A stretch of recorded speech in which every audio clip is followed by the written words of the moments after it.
Bob Beck. Welcome. We are going to talk to Tom Sabaris about his beautiful 61 Chevrolet. Now, let me give you a little background. In those days, there weren't compact cars. Yes. Not yet, anyway. Chevrolet decided aerodynamics was something we needed at the NASCAR tracks, so in 1959, they came out with a very radical, for the time, slanted rear roof.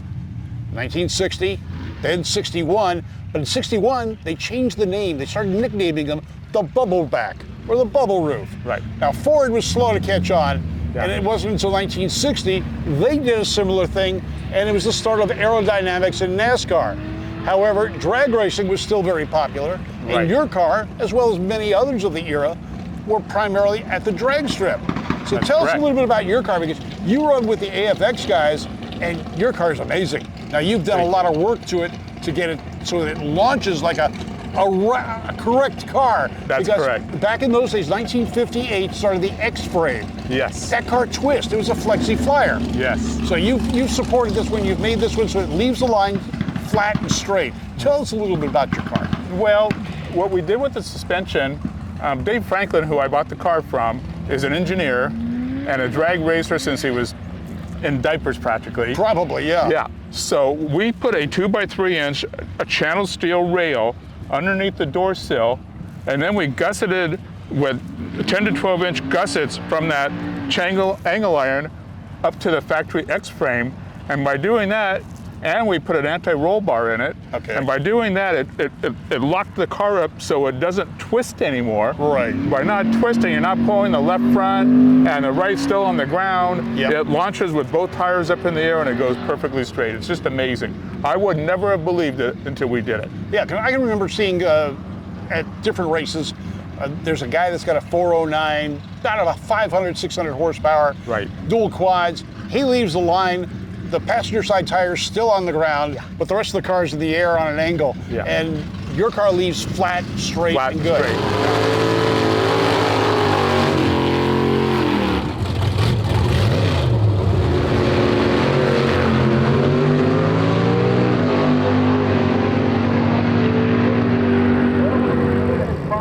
Now, what kind of ETs are you running?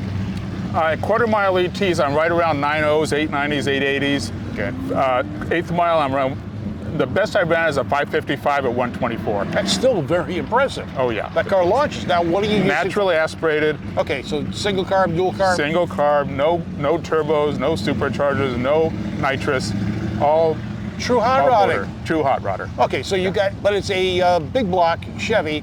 Yes. Tell us a little bit about the size. And Well, the what's motor is that? a 582. Okay. It's a dart block. It's got 18-degree heads on it, which are a little bit of the old style Pro Stock heads. Okay. So the motor made on the dyno a little over 1,100 horsepower. Wow. On Q16 fuel, and that's all I run. And the motor, it's been an amazing. I've owned it 16 years. Wow. It hasn't been together for 16 Oh, years. okay. It's been apart many times there those 16 years. Yeah. But I've had it for a long time with the same head, the same size combination. Okay.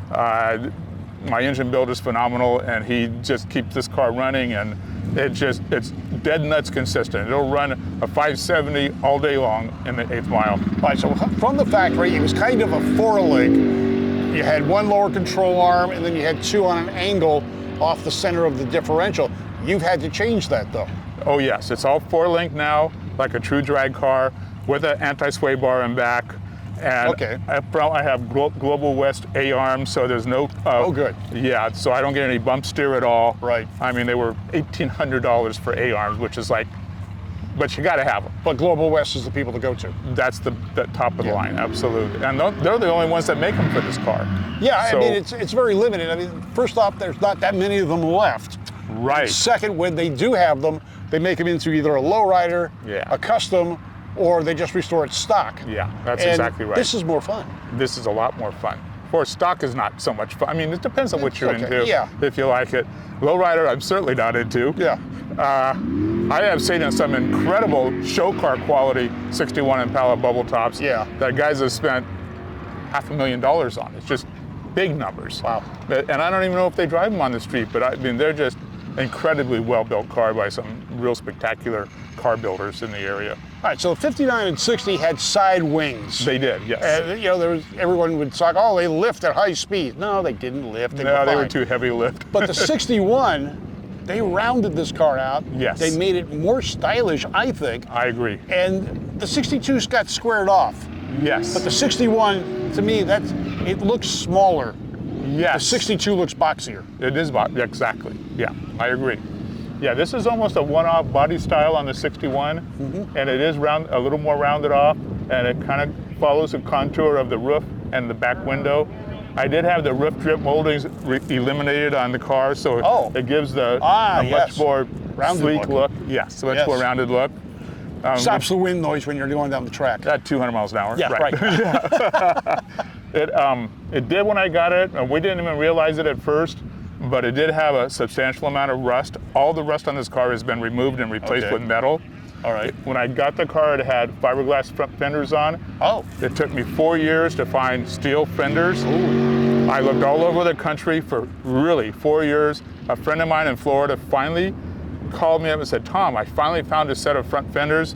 It's in Virginia, and I'm going to drive up there and get them for you. And he did. He drove up there and got them, brought them back, boxed them up, and sent them to me. As a drag racer, though, lightweight works. Why change the steel? You know, steel's what the car came with. Right. And I weighed them both, and there's maybe a 8-pound difference per fender, so it's 16 pounds total. And I like steel fenders. Okay. You know, Bumpers, fiberglass? fiberglass bumpers front and back. So there's your 8 pounds. Right, exactly. Yeah. Okay. And factory windshield, factory back window still. I do have Lexan for the side windows. Taking off the bumpers and putting the Lexan windows took a little over 200 pounds off the car. Wow. So it was substantial. So what does the car weigh in at now? 3,400 pounds, which is amazing for this. Pretty light for a car that size. Exactly, yeah. Now, what size tire are you running on the back to get 1432. Okay. So it's a stiff wall slick with a tube. Okay. With the tube, so I don't have to worry about the car tires being flat when it's in the trailer. Right. I don't get it out as much as I'd like to, especially since we don't have any place to race in California anymore. What area are you from? I'm from Laguna Niguel, California. Oh, okay, yeah. So this is closest to you. Well, Kind of. it is. It's the only place left. Well, it's either that or Bakersfield, maybe. In Bakersfield or Vegas. That's all we have left. Yeah. Yeah. Yeah. Everything's a drive now. You know, we had it. Irwindale. It was great. Yeah. And I agree. yeah. I spent 14 years there. Yeah, exactly. But Bob. yeah, and drag racing seems to be going away, but the enthusiasts like yourself are keeping it alive. We're trying. We're trying. When did you start racing? Believe it or not, I was part of a high school drag racing team back in 1970. Wow. So I had a 67 390 Mustang I used to race. Ran 14 O's at about 103 miles an hour. Okay. Pretty darn fast car for the day. For the day, yes. And drove it to school, and my parents, why would my dad would let me own that car is beyond me, but he did. So I was the luckiest guy in school, believe me. Okay, And yeah, that's good. So my introduction into drag racing, my sister, who was 2 years older than me, her boyfriend worked at a speed shop. Okay. And he had a 69 Nova 396, 375 horsepower car that they raced. Yeah. So back then at Irwindale, the original Irwindale, you could take a passenger. So I was able to go down the track with him when I was 14 years old, and I was so hooked. I had a smile on my face for 2 weeks. You couldn't get that smile off. Anyway, so then I got a little older. I saved up some money. I was always working.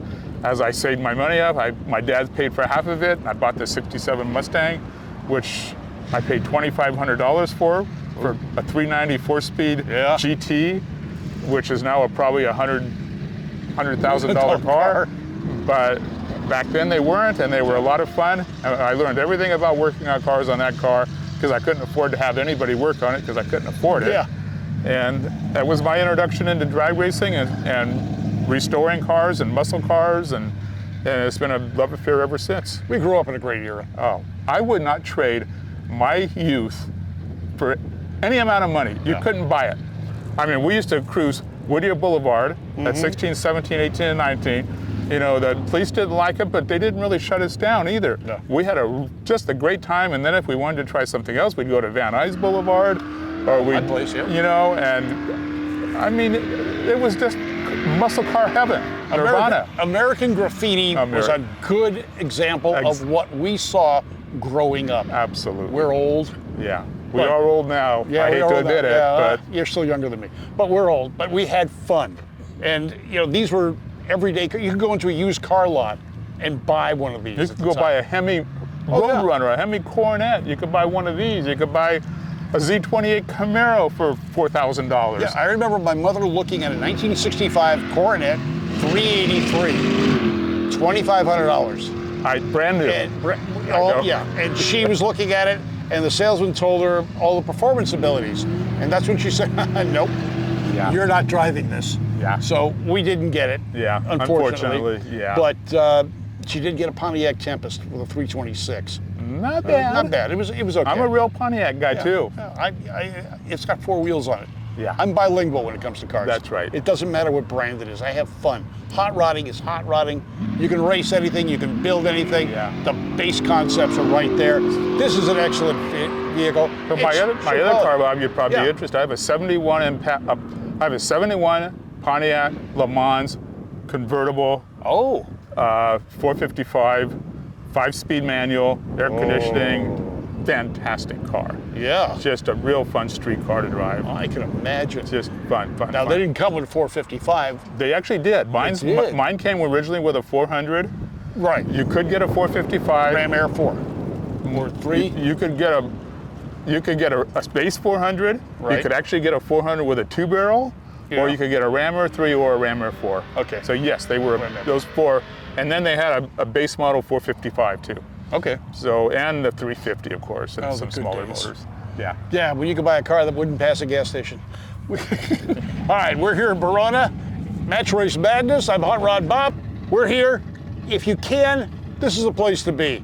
This So- is one of the best tracks here in Southern California. So everybody now. needs to know tomorrow Dave Franklin and I are going to have a match race, a 2 out of 3 match race, 2 big cars like the old school in the Old school. 60s, and There you go. no punny cars. They're not Mustangs. They're not Camaros. They're not Chevelles. No.